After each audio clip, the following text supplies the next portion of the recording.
இனி வருகின்ற நாட்கள் அனைத்தும் முருகப்பெருமானின் அருளால் நிச்சயம் நல்ல நாளாக மாறப்போகுது. நம்ம வாழ்க்கையில் பார்த்தீங்கன்னா எந்த ஒரு வழிபாடுகளை செய்ய மறந்தாலும் கூட முன்னோர் வழிபாடு ரொம்ப முக்கியம்னு சொல்லுவாங்க. ஏன்னா நம்ம சந்ததியினர் மட்டும் இல்லைங்க, நாமுமே பார்த்திங்கன்னா வளமோடு எந்தவித குறையும் இல்லாமல் வாழ வேணும்னா முன்னோர்களின் அருள், அதாவது வீட்டில் இருக்கக்கூடிய மறைந்த முன்னோர்களுடைய ஆசை கிடைக்க வேண்டும்னு சொல்லுவாங்க. அந்த வகையில் பார்த்தீங்கன்னா இந்த ஆண்டு ஆணி மாத அமாவாசை எப்போது அமைய போது, இந்த நாளை எந்த முறையில் பார்த்தீங்கன்னா விரதம் இருந்து முன்னோர்களுக்கு திதியும் தர்ப்பணம் கொடுத்தா என்ன மாதிரியான பலன்கள் கிடைக்கும். மேலும் இந்த ஆண்டு பார்த்தீங்கன்னா முருகப்பெருமானுக்கு உகந்த செவ்வாய்க்கிழமை நாளோடு இணைந்து வந்திருக்குங்க. இந்த நாளை தர்ப்பணம் மட்டும் இல்லை, முருகப்பெருமானே எந்த முறையில் வழிபட்டா முழு பலனும் கிடைக்கணும் இந்த வீடியோவில் தெரிஞ்சுக்கலாங்க. மேலும் நீங்கள் பார்த்தீங்கன்னா உங்களுடைய முன்னோருக்கு வழிபடக்கூடிய நபராக இருந்தீங்கன்னா மறக்காமல் அவங்களுடைய பெயரை கமெண்ட் பண்ணுங்கள். புதியவராக இருந்தீங்கன்னா சேனலை சப்ஸ்கிரைப் பண்ணிவிட்டு கூடவே இருக்க பெல் பட்டனை கிளிக் பண்ணிக்கோங்க. தனிப்பட்ட முறையில் இந்த நேரத்தில் உங்கள் வாழ்க்கையிலும் சரிங்க, தொழிலில் ஏற்படக்கூடிய தடைகளுக்கோ சிக்கல்களுக்கோ ஜாதக ரீதியான பரிகாரத்திற்கு வீடியோவில் டிஸ்கிரிப்ஷன் கீழே ஜோதிட நம்பர் கொடுத்துருக்கோம். அந்த நம்பருக்கு நீங்கள் கால் பண்ணி தெரிஞ்சுக்கலாம். வாங்க வீடியோக்குள்ளே போகலாம்.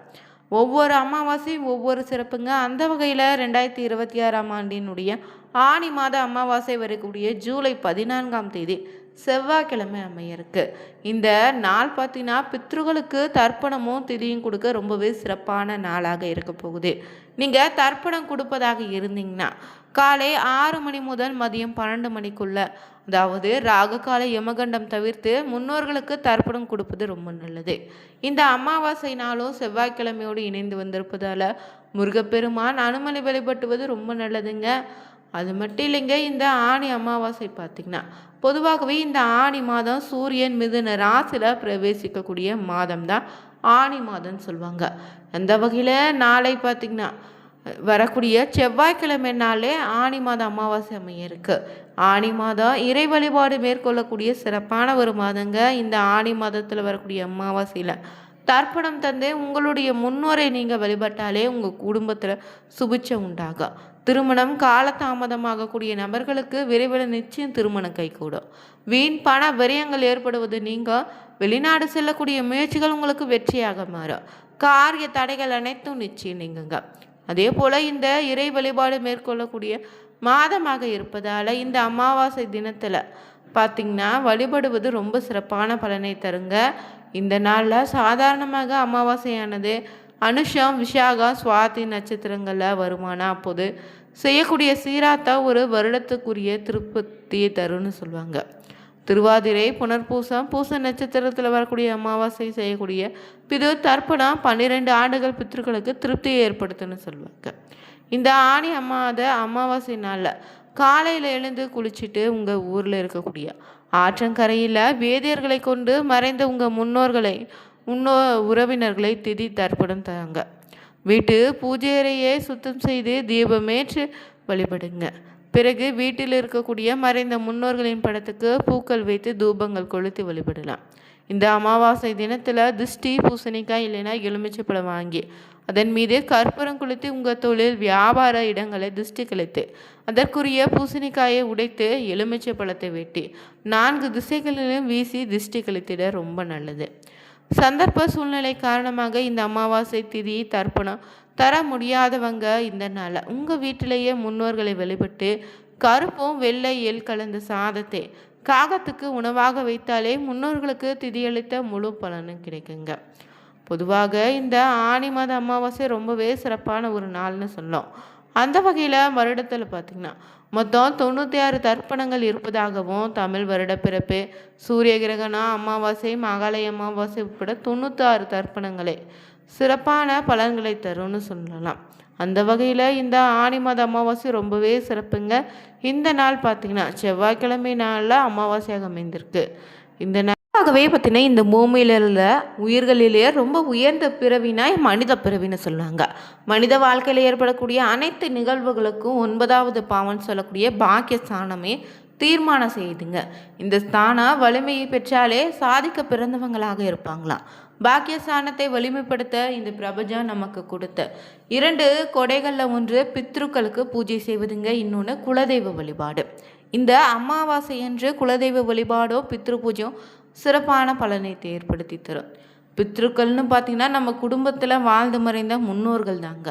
அவங்க தங்களுடைய சந்ததியினர் பாக்கிய பலம் பெற வாழ்க்கையில முன்னேறன்னு, தடைகள் இல்லாம வெற்றிகள் அடைய பல தோஷங்கள் நிவர்த்தியாக வருடத்தில சில குறிப்பிட்ட தினங்கள் பூலோகம் ஆசி வழங்குவதாக ஐதீகமாக சொல்லுவாங்க. அதில அமாவாசை நாள் ரொம்பவே சக்தி வாய்ந்த நாளுங்க. இந்த நாளில் தாங்க மதுர்காரகனாகிய சந்திரனும் பிதிர்காரகனாகிய சூரியனும் ஒன்றாக இணையக்கூடிய காலமாக அமையுது. இந்த அமாவாசை நாளில் மறைந்த முன்னோர்களுக்கு திதியும் தர்ப்பணம் செய்து உணவு படையலிட்டு ஆசை பெறும்போது நம்முடைய பாகிஸ்தானம் பார்த்திங்கன்னா வலிமை பெறும். இதன் மூலம் நம்ம வாழ்க்கையில் ஏற்படக்கூடிய திருமண தடை, குழந்தை பிறப்பு தாமதம், வறுமை, நீடித்த நோய், கடன் தொல்லைன்னு அனைத்து விதமான பிரச்சனைகளை நீக்கி கர்ம வினைகளுக்கு பரிகாரம் தேடிக்கொள்ளக்கூடிய அற்புத நாள். இயற்கையாக இறந்தவங்களுடைய ஆத்மாவிற்கு எளிதில் முக்தி கிடைக்கும். ஆனால் மனவேதனை அடைந்து துர்மரணம் அடைந்தவங்களோ, கொடூர நோயால் பாதிக்கப்பட்ட இறந்தவங்களுக்கோ ஆத்மா எளிதில் முக்தி கிடைக்காதுங்க. இயற்கையாக மரணித்து முக்தி அடைந்தவங்க வீட்டில் சுப நிகழ்வு பார்த்திங்கன்னா நடந்துக்கிட்டே இருக்கும்.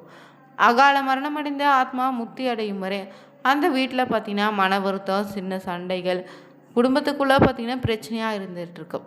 இதுக்கு காரணம் என்னன்னு பார்த்திங்கன்னா, அந்த ஆத்மா சாந்தி அடைய அவங்க சந்ததியினர் வழிபாடு செய்யாமல், முறையாக செய்யாமல் இருப்பது மட்டும்தாங்க. இறந்த பிறகு ஆத்மாக்களுக்கு பிறவி குணம் இருக்காதுங்க, சாத்விக குணம் ஏற்படுது. முறையான இந்த நாளில் திதியும் தர்ப்பணம் கிடைக்க பெறும்போது ஒவ்வொரு ஆத்மாவும் நற்கதி அடையும், நல்ல ஒரு சக்தி பெறும்னு சொல்லுவாங்க. அவங்கள முறையாக வழிபாடு செய்தாலே அவங்களுடைய அனைத்து சக்திகளையும் தங்களுடைய சந்ததியினருடைய முன்னேற்றத்திற்காக ஆசீர்வாதம் அளிப்பாங்க. இந்த முன்னோர்களுடைய ஆத்மாக்களை யாரும் பார்க்க முடியாதுங்க. ஒவ்வொருவரையும் நம்ம தனித்தனியாக வழிபட முடியாது. அதனால தான் இந்த பஞ்சபூதங்களையும் அவ கிரகங்களையும் நம்ம முன்னாடி வச்சுக்கிட்டு உரிய மந்திரத்தோடு செய்யக்கூடிய இந்த தில ஹோமம் எத்தகைய துர்மரணம் அடைந்த ஆத்மாவையும் சாந்தி அடைய செய்ததோடு, ஹோமம் செய்ய முடியாதவங்களுக்கு பார்த்திங்கன்னா இந்த அமாவாசை வழிபாடு சிறப்பான பலனை தரும். இந்த முன்னோர்களுக்கு சீராத்தம் செய்யாதவனுக்கு பித்ரு தோஷம் ஏற்படுன்னு சொல்லுவாங்க. ஒருவேளை அதிகமாக புண்ணிய பலத்தால் அவன் வாழ்க்கையில் பித்ரு தோஷத்தை அனுபவிக்காமல் போனால் கூட அந்த பித்ரு தோஷம் நிச்சயம் அவனுடைய வம்சனத்தை பாதிக்கும். ஒருவர் தன் தலைமுறைக்கு சொத்து சேர்க்கலனா கூட பரவாயில்ல, பித்ரு தோஷத்தை விட்டு போகக்கூடாதுன்னு சொல்லுவாங்க. இந்த அமாவாசை என்று முன்னோர்களுடைய ஆத்மா சாந்திக்காக நீங்கள் செய்யக்கூடிய திதி தர்ப்பணம் பூஜை பார்த்திங்கன்னா உங்களுடைய வம்சாவளியினருக்கு நிச்சயம் சிறப்பான பலனை தரும். தர்ப்பணம் பார்த்திங்கன்னா எள்ளும் நீரு கொண்டு வலது ஆள்காட்டி விரலுக்கு கட்டை விரலுக்கு இடையில் நீங்கள் பித்ரு புண்ணிய ரேகைகள் வழியாக நீரை வார்த்து தரக்கூடிய ஒரு செயலுங்க. இந்த தர்ப்பணம் நீரின் சக்தி இப்போதாங்க பூமியினுடைய ஆகாஷன சக்தியை மீறி மேல் நோக்கி எழும்பி சென்று பல கோடி மைலுக்கு அப்பால் உள்ள உங்கள் பித்ரு லோகத்தை அடையும். குறிப்பாக இந்த ஆடி அமாவாசைக்கு முன்னதாக வரக்கூடிய இந்த ஆணி அமாவாசையில் செய்வது ரொம்பவே சிறப்பான பலனை தருங்க. இந்த ஆணி அமாவாசை நாளில் காலையில் ஆறு, கடல் போன்ற நீர்நிலைகளுக்கு சென்று நீராடி தர்ப்பணம் கொடுத்துடுங்க. ராகு கால யமகண்டம் நேரத்தை தவிர்த்து தர்ப்பணத்துக்கு மட்டும் பொருந்தாது. மதிய வேலை தர்ப்பணம் செய்ய ரொம்பவே சிறந்த நேரங்க. தர்ப்பணத்தை நீங்கள் கொடுக்கும்போது உங்களுடைய கோத்திரம், குலதெய்வம், 3 தலைமுறையினுடைய பெயரை அறிந்து கொள்வது நல்லது. தர்ப்பணம் செய்த பின்னர் வீட்டுக்கு திரும்பி மறைந்த முன்னோர்களுடைய படத்தை சுத்தம் செய்து வடகிழக்கு திசையில் வச்சு தெற்கு பார்த்து வைத்து சந்தன குங்குமம் இட்டு துளசி மாலை சாத்தி வழிபடுங்க. பிறகு நீங்கள் முன்னோர்கள் பயன்படுத்திய பொருட்களை வச்சு குத்து விளக்கு ஏற்றி வழிபடலாம்.